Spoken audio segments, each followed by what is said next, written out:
Durante el siglo XVII, Europa sufre una profunda crisis económica, causando el estancamiento del desarrollo comercial y del avance de la burguesía.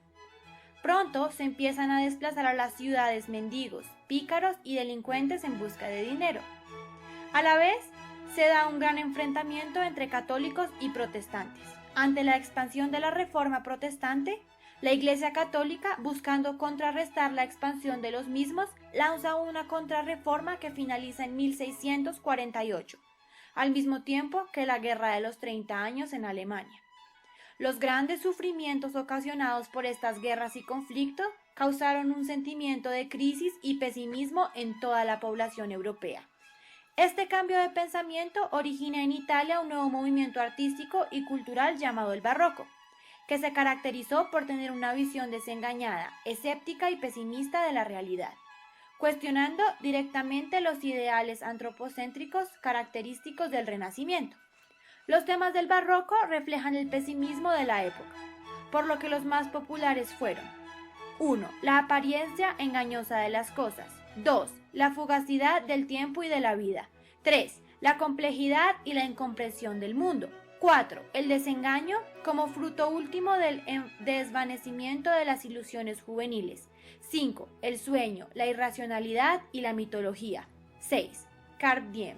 7. Amor no correspondido. Los géneros que más resaltaron en esta época son la lírica, la narrativa y el teatro. En España surgen dos corrientes opuestas a la lírica: el culteranismo, que usa la creación de un lenguaje artificioso, y el concepticismo, que prefirió la asociación ingeniosa entre palabras e ideas. El teatro se consolida como un espectáculo, por lo que la escenografía y los recursos teatrales tuvieron un amplio desarrollo. La narrativa buscó criticar la sociedad de la época en la sátira y en la novela picaresca, creando juegos verbales y ridiculizando la condición del ser humano. El siglo siguiente, sobre todo en Francia e Inglaterra, fue una época de crecimiento y desarrollo económico. Gracias al conflicto entre católicos y protestantes del siglo pasado, se reconsideró separar la actividad pública de las creencias religiosas. En consecuencia, los reyes empezaron a ganar poder político, económico y judicial, mientras que la Iglesia perdió su poder en el ámbito político. Los monarcas utilizaron este poder para mejorar las condiciones de vida del pueblo, pero sin contar con este a la hora de tomar decisiones. Esto se llamó el despotismo ilustrado. Por otro lado, la nobleza y el clero mantuvieron sus privilegios, mientras que la burguesía seguía su camino hacia el poder, razón por la cual impulsaron la Revolución Francesa, que sugirió darle poder político al pueblo. A este siglo se le llamó el siglo de las luces, entendiendo las luces como la razón. Durante este periodo se originó en Francia el movimiento de la Ilustración, cuyo mayor objetivo fue erradicar la superstición y la ignorancia, que se consideraba las mayores fuentes. Hay una creciente confianza en la ciencia y en la educación como medios para impulsar el progreso de la población.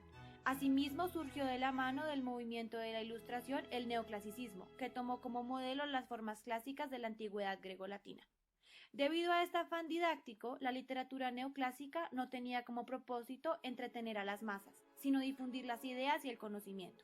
Por ello, siguió la claridad y la adecuación, rechazando los excesos de la literatura barroca. La expresión íntima de los sentimientos pasó a un segundo plano. Los temas más destacados fueron el carácter filosófico, político, económico, social y cultural. Los escritores de la época tuvieron un fuerte espíritu crítico y ofrecieron soluciones prácticas a los problemas de la época.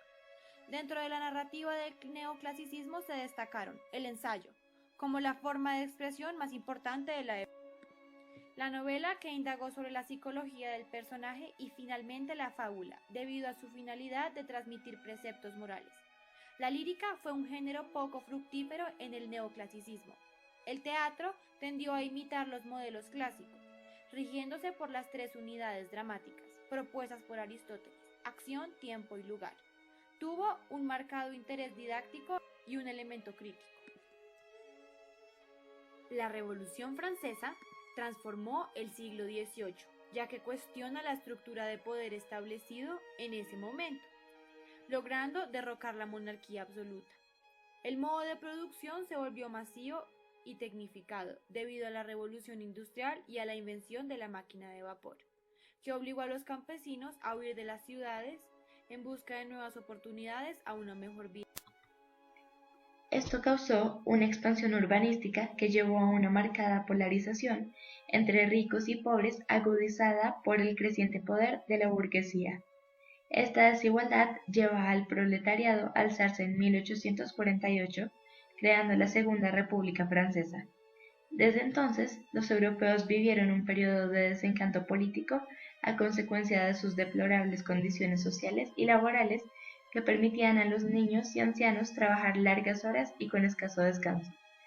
En 1776 se da el nuevo movimiento de la Anti-Ilustración, que rechaza el racionalismo de la Ilustración y vuelve a exaltar las emociones, la imaginación y la inspiración, el cual da fruto al romanticismo del siglo XIX. La Revolución Francesa fomenta un fuerte sentido de nacionalismo que inspira a los pintores, poetas y músicos a retomar las historias tradicionales y leyendas medievales.